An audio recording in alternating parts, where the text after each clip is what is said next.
A palavra de Deus, quero orar com você.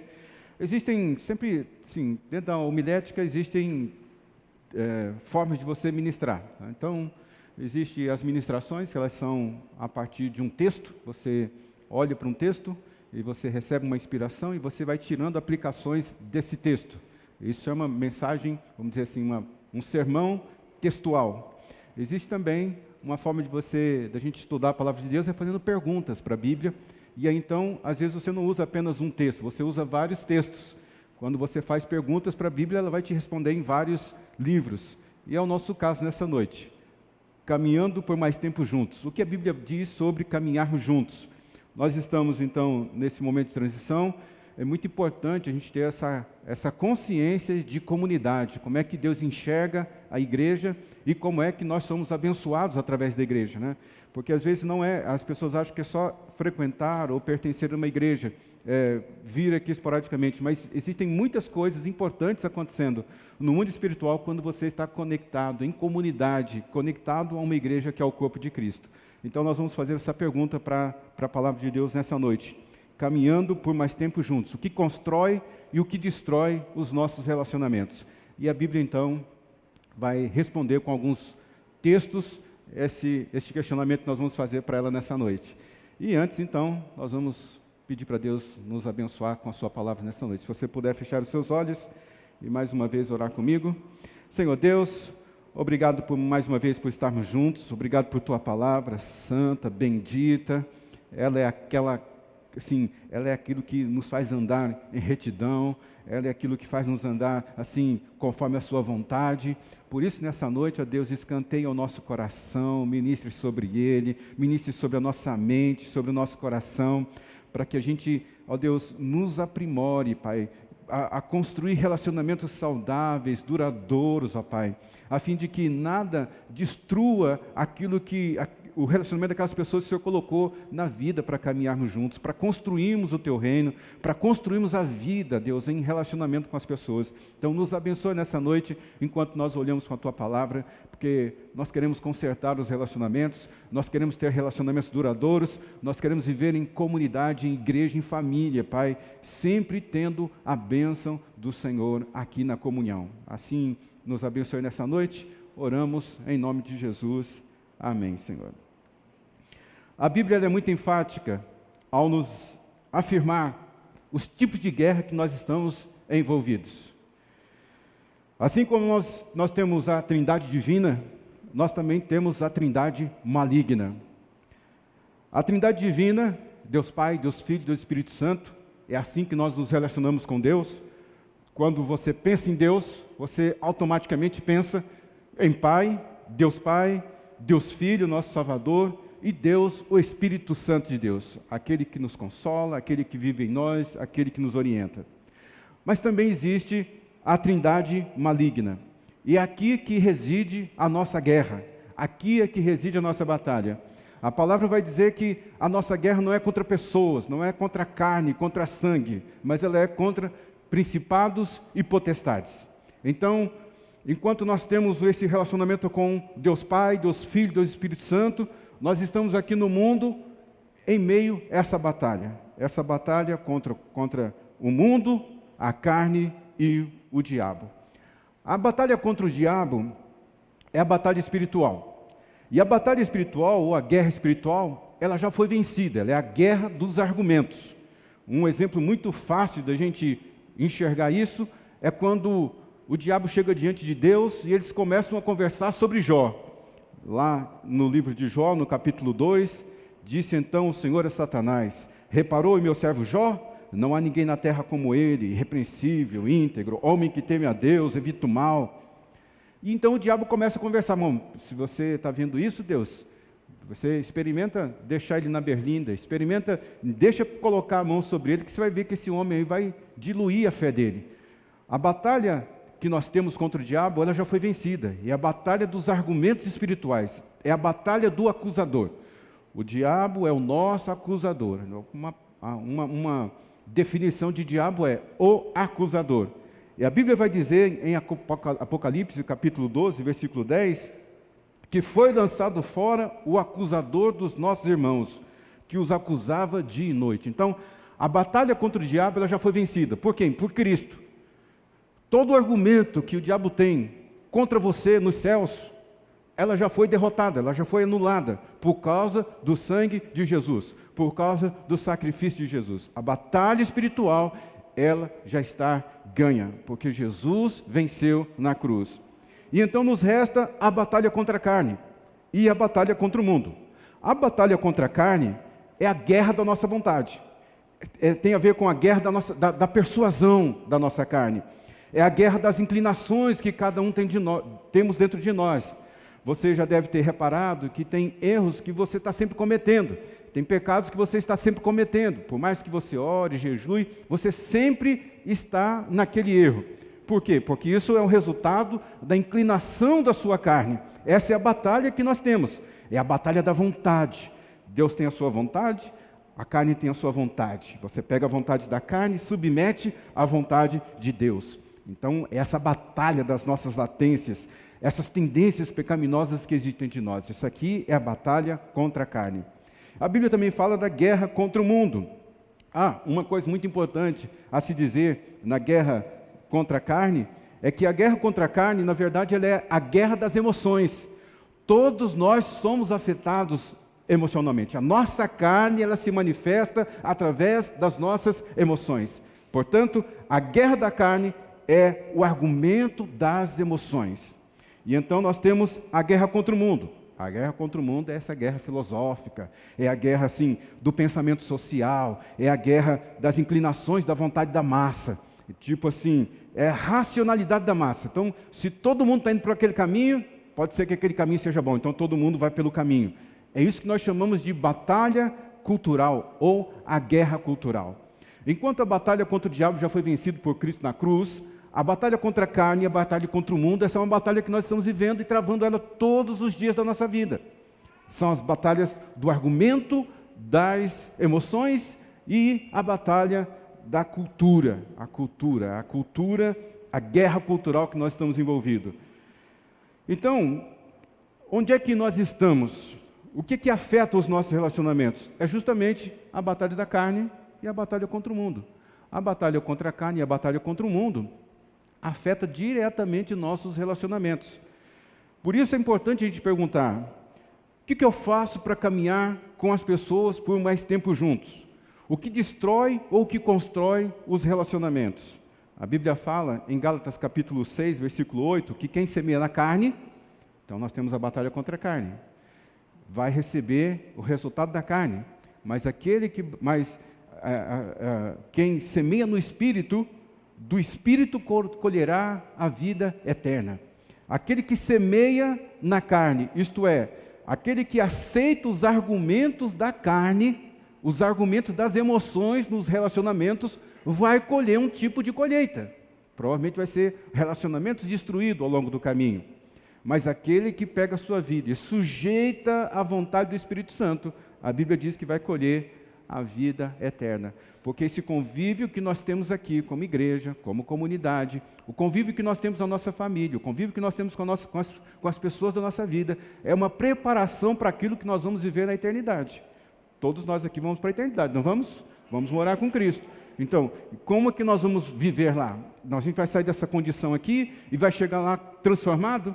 Sim, transformado o nosso corpo, mas antes, nossa vida precisa ser modelada por Jesus Cristo, pela vontade de Deus, pela forma como Deus espera que os crentes, os irmãos, convivam.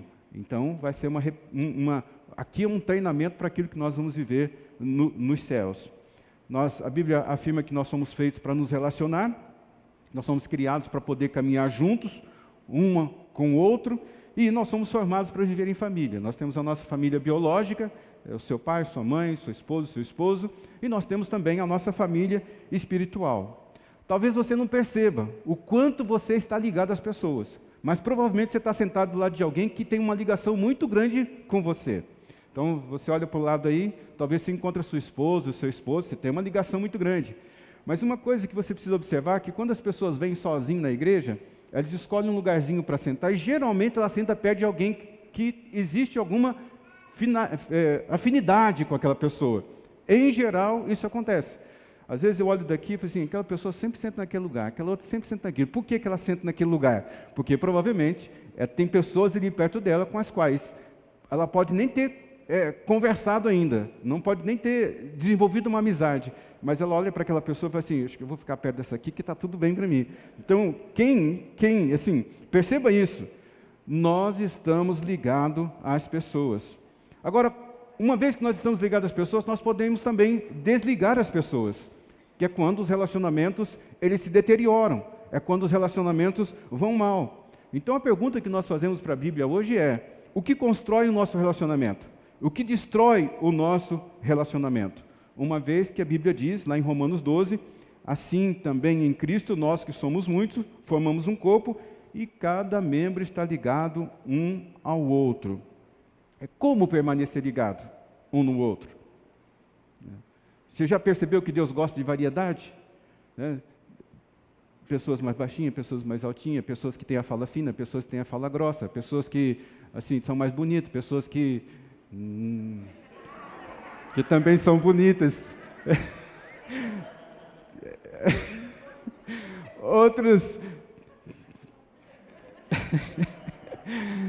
De modo que a igreja, a comunidade, a família, se torna um laboratório onde nós aprendemos a conviver, onde nós aprendemos a viver um com os outros. E quando nós aprendemos essa habilidade de conviver com as diferenças, com pessoas diferentes, aqui em igreja, em comunidade, fica muito mais fácil a gente transferir esses ensinamentos para o relacionamento no trabalho, para o relacionamento da casa, conjugal, ali no seu relacionamento, no seu ministério, fica muito mais fácil. Você percebe que, assim, nós não temos um currículo de como nos relacionar bem.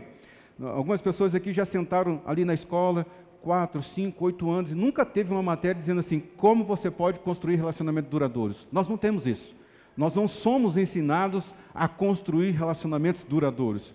Por isso é muito importante essa convivência nossa, igreja, para que a gente possa ser modelado pela própria vontade de Deus, pela própria palavra de Deus, e assim então a gente consegue construir grandes relacionamentos, relacionamentos duradouros. O problema é que, se você estiver tendo problemas nos seus relacionamentos, provavelmente ele está vindo de 4 fontes. Primeira fonte de problemas no relacionamento, o egoísmo. O egoísmo, ele destrói os relacionamentos. Tiago, capítulo 4, versículo 2, de onde vêm as guerras e contendas que há entre vocês? A Bíblia diz, vocês cobiçam e não alcançam, matam, invejam, mas não conseguem obter o que desejam. Vocês vivem a lutar e fazer guerra, não tem porque não pede. As lutas que nós temos nos relacionamentos, os desentendimentos que nós temos nos relacionamentos, eles vêm por causa do nosso egoísmo. O egoísmo é o número 1 de destruidor de relacionamento. O egoísmo é o número 1 de provocar discussões. O egoísmo é o item número 1 de provocar divórcios. O egoísmo é o principal motivo de guerra que nós vivemos. Por quê? Porque o egoísmo ele penetra muito facilmente nos nossos relacionamentos. O egoísmo, ele adera com muita facilidade nos nossos relacionamentos. Observe que quando você começa a conhecer alguém, você vai sair de um lugar, você dá uma paradinha e fala assim, passa você primeiro. Mas depois que você já está convivendo com a pessoa, você não fala você primeiro. Você sai na frente e deixa a pessoa para trás. Você sabia que isso é uma manifestação de egoísmo? Por isso, assim, quando a gente olha para a gente e fala assim, não, eu não sou egoísta. O egoísmo destrói os relacionamentos. O egoísmo, ele, assim, penetra sorrateiramente nos nossos relacionamentos. Nós nos esforçamos muito para nos relacionar com as pessoas, nós trabalhamos muito para ganhar confiança, ganhar um relacionamento, às vezes fazemos elogios, às vezes damos presente para poder conquistar aquela pessoa, para ter um relacionamento com a gente, mas depois que a gente conquista, a gente não se empenha em manter o relacionamento. Eu li um livro uma vez, fala 7 estágios de um casamento frio. Não vou falar dos 7 estágios aqui, mas nesse livro diz que os casais, geralmente, no primeiro ano, quando eles se casam, a mulher fica doente, o marido diz assim, querida, eu estou preocupado com você, esse seu resfriado. Entra aqui no carro, vou te levar no hospital agora para a gente ver isso, para você ser medicada, para você passar pelo médico e você resolver isso. Isso no primeiro ano. No segundo ano, querida, não estou gostando nada, dessa sua tosse. Depois que você der comida para as crianças, arrumar a casa, vai no médico. Vai lá ver o que está acontecendo. No 5º ano, ou depois que o tempo passa, a mulher começa a tossir do seu lado, o homem diz assim, sai daqui, você está tossindo, está me atrapalhando, vai tossir no outro quarto. Então, assim, nós nos esforçamos muito para ganhar os relacionamentos, para conviver com as pessoas, mas depois que nós conquistamos o relacionamento, nós não nos empenhamos a cuidar de como esse relacionamento pode ser duradouro e saudável. Simplesmente com o tempo, nós deixamos de nos esforçar para viver em comunidade. E isso tudo por causa do egoísmo. E não adianta você dizer que não é egoísta, porque o egoísmo, ele é natural. Nós já nascemos egoístas. Todo ser humano é egoísta. Todo ser humano pensa primeiro em si. Sou eu, é as minhas necessidades, são os meus interesses, depois as necessidades dos outros, depois os interesses dos outros. A gente pensa muito ao nosso respeito primeiro, para depois pensar a respeito do outro. O egoísmo também, ele é cultural. Veja as propagandas que nos impulsionam ao consumir. Geralmente diz assim, faça do seu jeito, isso aqui foi feito para você, fazemos tudo por você. Então, a cultura, o egoísmo está tão instalado na cultura que ela sempre vai colocar você em primeiro lugar. Sempre vai fazer você pensar o que é melhor primeiro para você, depois... Tinha um refrigerante tempo atrás que fazia uma propaganda dizendo assim, obedeça à sua sede. É o propaganda lá do Sprite. Né? Eu não sei se ainda é, porque eu não estou assistindo mais TV aberta, assim, não estou vendo mais propaganda. Mas há um tempo atrás era assim que fazia, obedeça à sua sede, quer dizer, mate primeiro a sua vontade, depois você pensa nos outros. E para a gente combater o egoísmo na nossa vida, só tem um caminho, a abnegação. Abnegação, abrir mão. A Bíblia diz aqui, em Provérbios 28, 25, uma versão na linguagem de hoje diz assim, o egoísta sempre causa problemas. A abnegação é dizer, menos meu e mais do seu. Menos a meu respeito e mais a seu respeito. Isso é ser altruísta. Precisamos ser altruístas dentro do casamento. Precisamos ser altruístas no nosso trabalho. Precisamos ser altruístas na igreja. Todo o nosso relacionamento, nós precisamos ser altruísta. E os lugares que Deus mais ensina a gente a ser altruísta é na família e é na igreja.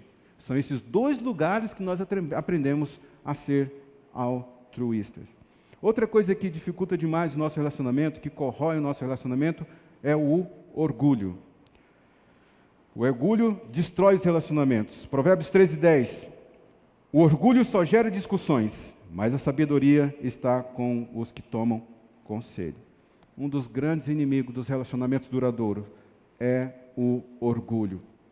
O orgulho, ele se manifesta na nossa vida de várias maneiras. Primeiro lugar, aparece como um espírito crítico. É quando você olha para a pessoa e você começa a criticar. Olha, tá vendo o jeito que ela faz? Está vendo o jeito que ele faz? Olha, está vendo aquilo? Está vendo aquilo outro? Se você é uma pessoa crítica, se você é uma pessoa assim, perfeccionista demais, se você é uma pessoa exigente demais, provavelmente você é uma pessoa orgulhosa. Você só não reconheceu ainda. Mas todo perfeccionista, toda pessoa crítica, ela é orgulhosa.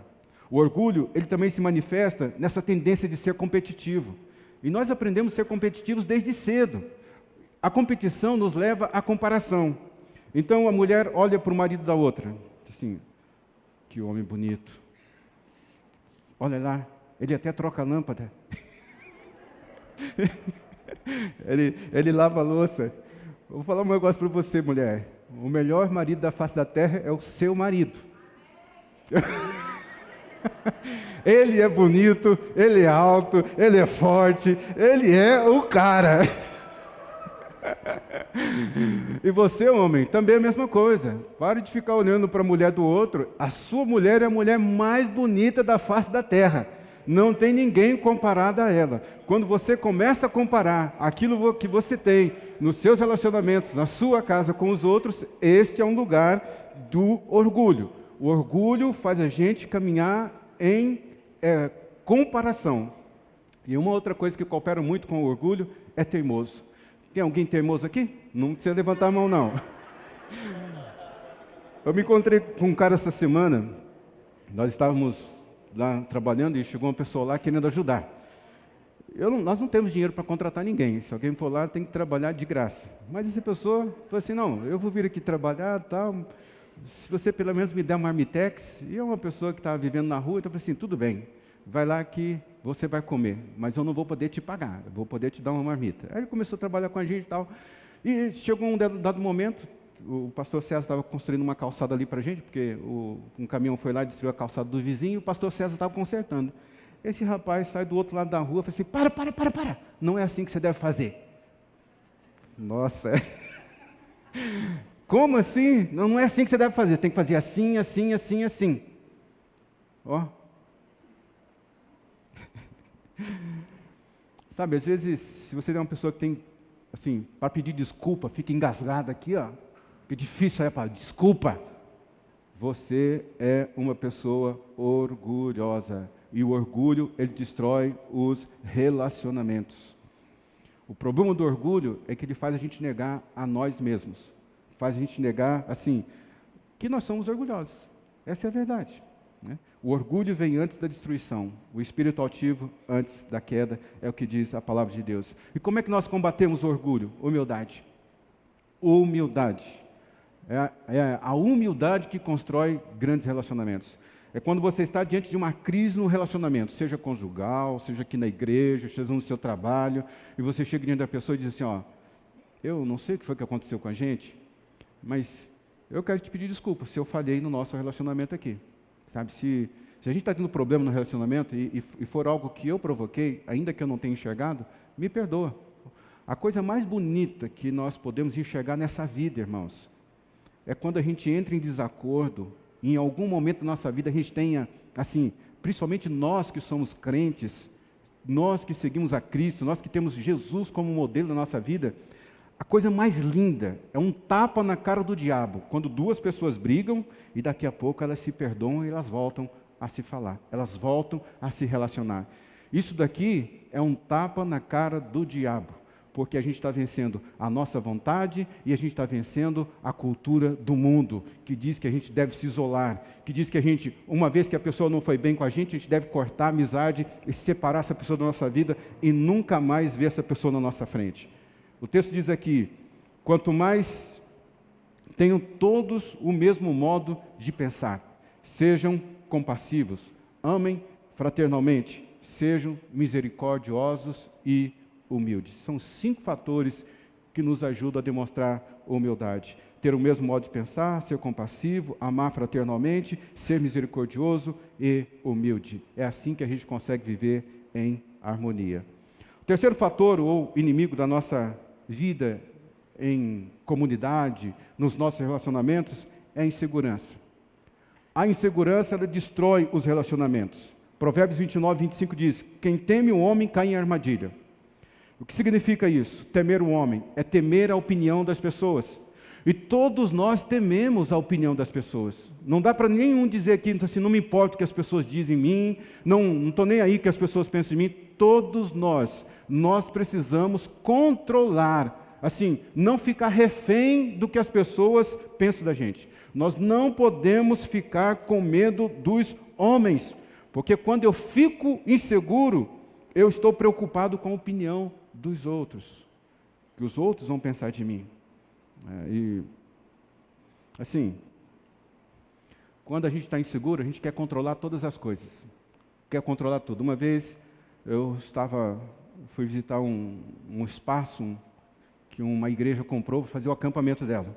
E eu estava com o pastor sênior, aí nós entramos no espaço, que assim, era um sítio, e eles estavam construindo um salão muito grande para fazer as reuniões ali naquele sítio, e nós entramos assim, e tinha uns negócios bagunçados num canto, outro assim.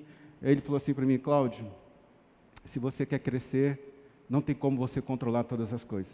Se a gente quer crescer nos nossos relacionamentos, nós temos que perder o controle, porque obter o controle, estar no controle, ser uma pessoa controladora, isso significa que nós somos inseguros. Nós somos inseguros. E a insegurança, ela não nos aproxima. A insegurança, ela impede a intimidade. A insegurança, ela leva para esse lugar de que as pessoas estão pensando de mim. E a gente não consegue construir nada. Por que nós somos inseguros? Pelo menos alguns motivos aqui. Primeiro, que nós temos medo da exposição. A gente tem medo que as pessoas conheçam quem realmente nós somos. E não tem problema nenhum. Se a pessoa conhecer do jeito que você é, às vezes você é chato, ranzinza, fala só de um tema só, né? Se você... Não tem problema. Tem gente que vai gostar do jeito que você é. Não tem problema. O que tem problema é quando a gente não consegue, assim, vencer essa insegurança, deixar que as pessoas se aproximem da gente, enxergar as nossas debilidades e continuar nos amando. Se a gente não deixa as pessoas enxergar as nossas debilidades, se a gente não deixa as pessoas se aproximar, nós não temos relacionamentos duradouros. Nossos relacionamentos, eles serão superficiais. É como Adão. Deus chegou na virada do dia e falou assim, Adão, cadê você? Cadê você? Ele falou assim, eu ouvi os seus passos e me escondi. Mas por que você fez isso? Porque eu estava nu. Ele estava diante de Deus, Deus sabia todas as coisas dele, mas ele estava com medo naquele momento de se expor a um Deus que já sabia de todas as coisas. Não é interessante isso? Nosso problema hoje não é a nudez. Ninguém anda pelado pela rua. Nossa dificuldade hoje, ela é emocional. É a maneira como a gente permite que as pessoas nos enxergam, e a maneira como as pessoas nos enxergam, isso nos afeta. E isso nos leva ao segundo problema, que é o medo da rejeição.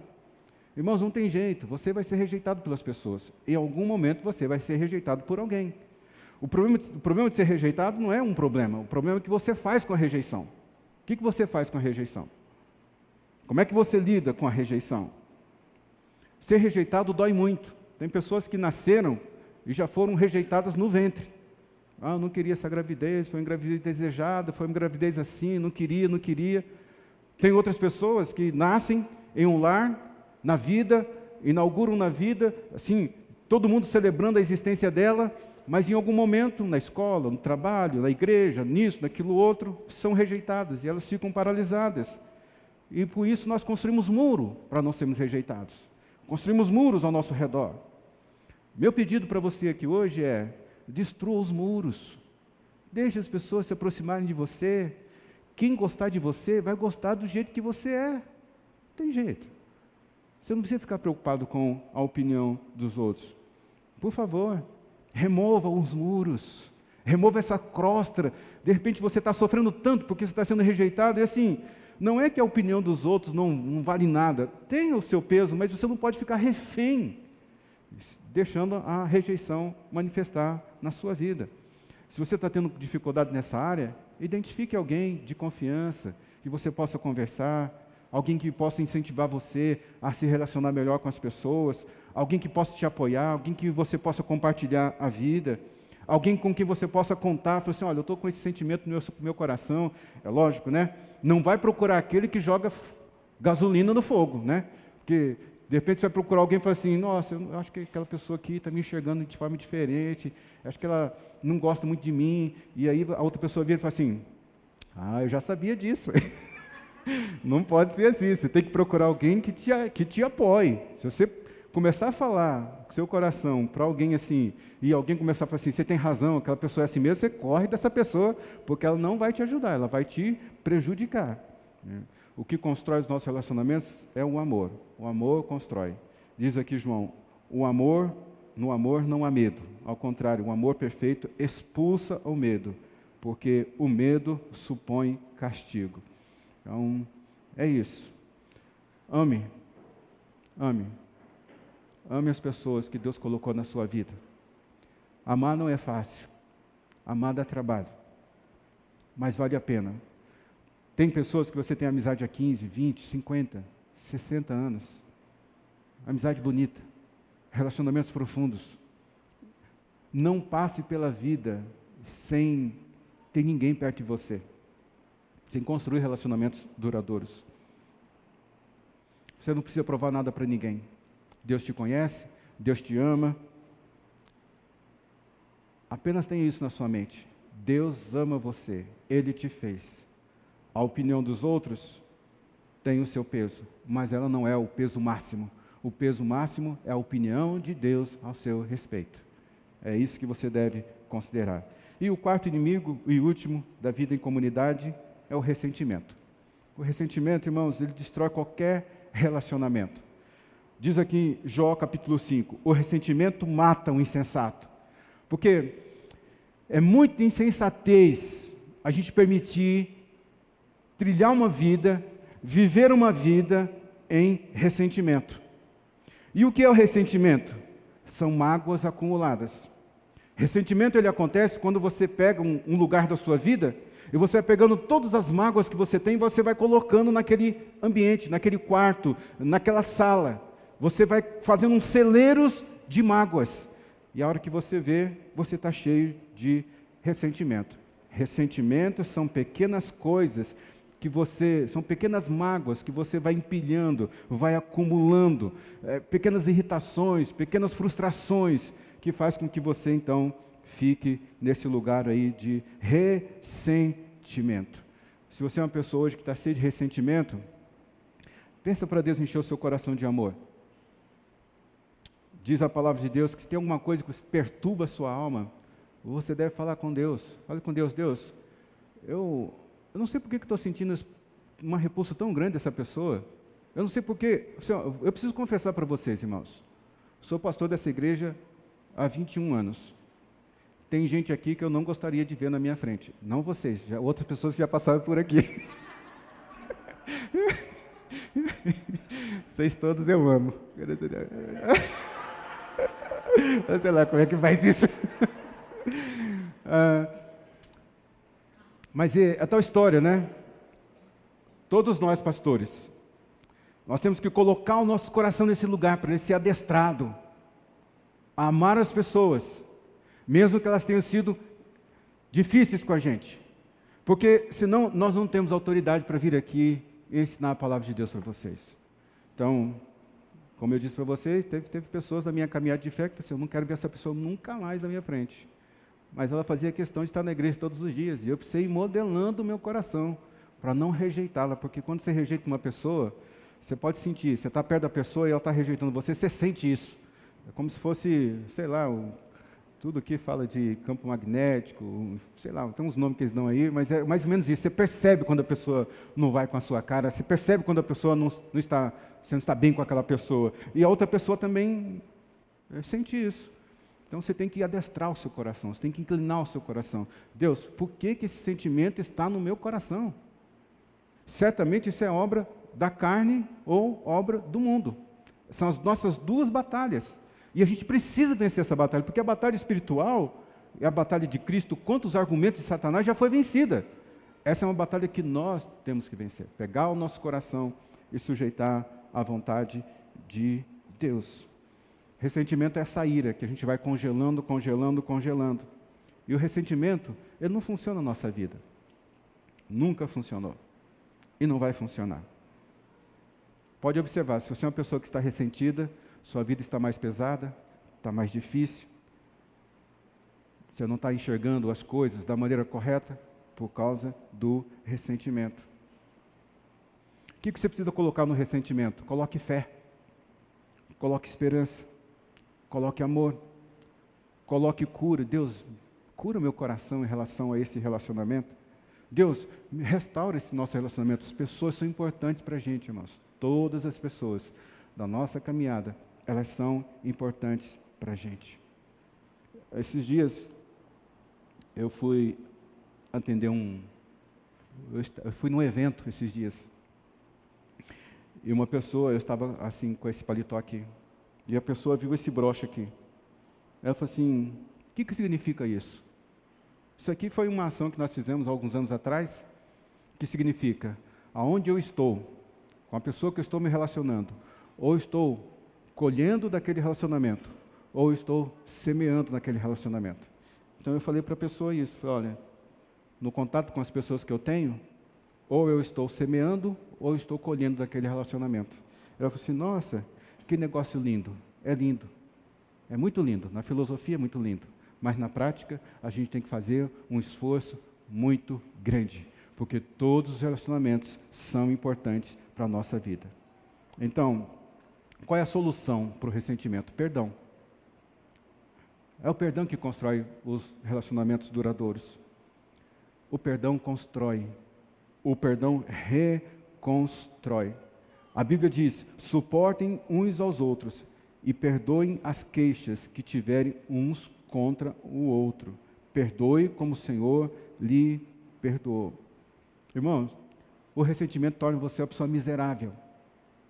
Todo lugar que você estiver vai estar falando do seu dor, do seu ressentimento. Por isso que torna você uma pessoa miserável. Não te ajuda em nada. O ressentimento não constrói nada. Por isso que o caminho melhor é o perdão. Você foi perdoado por Deus? Você merecia ser perdoado? Não merecia. Mas mesmo assim Deus te perdoou. Então quem te ofendeu, quem te magoou, essa pessoa que você está ressentida, ela também merece receber o seu perdão. Porque Deus perdoou você. Se Deus perdoou você e você não merecia, você tem que perdoar o outro, mesmo quando ele não mereça. Você precisa perdoar. Se você não perdoar agora, você precisa perdoar futuramente. Mas é melhor você perdoar agora, porque enquanto você não perdoar, sua vida vai ficar complicada. Ela vai ficar mais pesada. É a oração do Pai Nosso, né? Perdoa nossas falhas, assim como perdoamos aqueles que têm pecado contra nós. A gente não consegue perdoar por si só. Nós não temos força emocional nem força espiritual para fazer isso. É por isso que a Bíblia fala que, assim, nós precisamos do amor de Deus. O amor de Deus derramado em nossos corações é que faz com que a gente perdoe. E perdoar as pessoas não é inventar desculpa.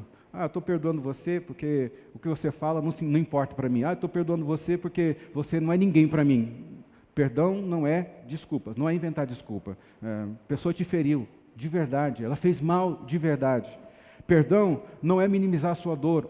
Está doendo tanto aqui, essa pessoa me fez mal. Não é minimizar a dor.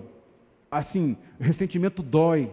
Mágoas doem, ser ferido pelas pessoas doem, mas nós precisamos perdoar. O perdão não justifica aquilo que aconteceu, dizendo assim, não foi coisa grande, não foi um problema assim que me afetou. Foi grande sim, e é por isso que o perdão, ele é esse remédio para aquele que está ferido, para aquele que está ressentido, para aquele que está magoado.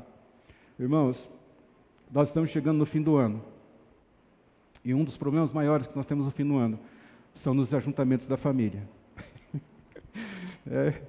Natal, Ano Novo, quando todo mundo se junta ali, e você encontra aquele pessoa que você não gosta muito, tal, mas pense bem nisso. Vamos deixar a carga desse ano, que foi muito difícil para todos nós, neste ano de 2025. Vamos entregar perdão para as pessoas. Vamos perdoar as pessoas que nos ofenderam, para que a gente possa iniciar um novo ano livre, construir relacionamentos duradouros, saudáveis, relacionamentos que glorificam o nome de Deus. Então, você tem alguém que precisa perdoar? Um pai, uma mãe, um filho, uma filha, um irmão, esse pastor? Você tem alguém que você precisa perdoar? Você tem alguém que você precisa ser menos egoísta? Você tem alguém que você está julgando demais? Você, assim, tem disposição no seu coração para você dizer assim, eu errei, eu tomei uma decisão errada, eu fiz o que era errado, mas me perdoe. Você tem isso? Hoje é um dia para isso. Para você olhar para os relacionamentos, aqueles que estão assim capengando, aqueles que você já rompeu, e liberar perdão. As pessoas são importantes na nossa caminhada de fé. É importante caminharmos juntos por muito tempo, porque lá na eternidade nós vamos estar sempre juntos. Então, permita que Cristo ajude você a liberar perdão nessa noite, se você tiver que perdoar alguém. Vamos ficar em pé e vamos orar?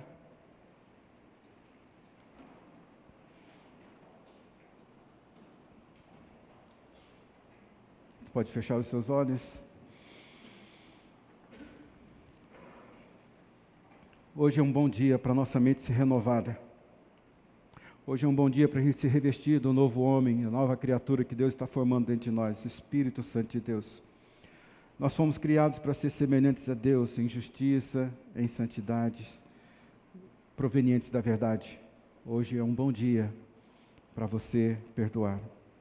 Hoje é um bom dia para você não olhar para a vida e não fazer as coisas por ambição egoísta, mas humildemente considerar os outros superior a você. Como diz a palavra, seja a atitude de vocês a mesma de Cristo Jesus, o qual, embora sendo Deus, não considerou ser igual a Deus aquilo que ele deveria se apegar. Sim, você talvez é melhor, muito melhor, espiritualmente, emocionalmente, com uma consciência mais livre, mais sábia, do que as pessoas do seu relacionamento. Mas não tome esse lugar para si. Baixa um pouquinho, vai lá, pede perdão. Você precisa liberar essas pessoas na sua vida. Você precisa entrar esse novo ano. Você precisa viver essa nova realidade na sua vida. Como eu disse, ou como a palavra nos ensinou nessa noite, nossa luta é contra a carne, nossa luta é contra o mundo. O mundo diz, separe as pessoas que te ofendem. A sua carne vai dizer, eu não preciso pedir perdão para ninguém. Mas como filhos e filhas de Deus, como imitadores de Cristo, Deus nos dá a oportunidade nessa noite de trilharmos esse caminho do perdão e deixar para trás todo o ressentimento. Com seus olhos fechados, peça para Deus firmar essa palavra no seu coração. Peça para Deus edificar você. Nós estamos num tempo que nós conhecemos muitas pessoas. É muito mais fácil para a gente interagir hoje, mas também muito mais fácil para as pessoas nos ofenderem, para a gente ser rejeitado. Mas você é um filho de Deus. Você é uma filha de Deus. Você precisa ter um comportamento diferente do mundo e da carne. Você tem que ter um comportamento igual de Cristo, que não quis tomar o lugar de Deus, mas se humilhou. Libere perdão hoje. Reconstrua os seus relacionamentos. Se tiver alguém que você precisa ligar, se tiver alguém que você precisa mandar uma mensagem, a melhor coisa para pedir perdão é face a face, é olho no olho. Mas mesmo assim estiver difícil para você, ligue, mande uma mensagem, me perdoe e receba restauração na sua vida. Receba leveza, receba paz, receba esperança, receba reconciliação. Se você fizer isso, você vai ver que a sua semana vai ter uma moldura muito diferente do que foi até aqui. Senhor, nessa noite, quero te agradecer pela sua santa palavra.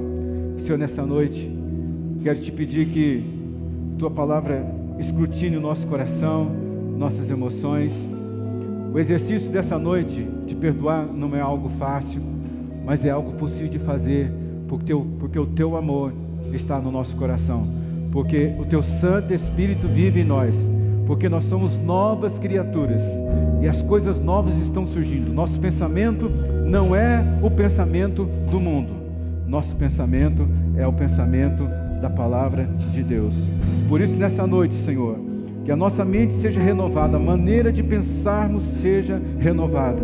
Que nessa noite, ó Deus, o Senhor nos revista do novo homem, da nova criatura, para que nós possamos ser semelhantes a Cristo, semelhantes a Deus, em justiça e em santidade, sempre provenientes da verdade.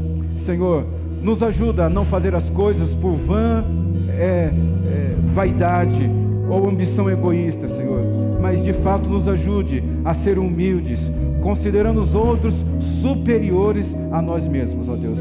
Que seja a nossa atitude como a atitude de Jesus Cristo. Nos abençoe nessa noite, nos abençoe nessa semana. Que o Senhor te abençoe e te guarde. Que o Senhor faça o rosto dele se levantar para ti. Que o Senhor te dê paz. Que o Senhor te abençoe. Em nome de Jesus, amém, Senhor. Cante essa canção.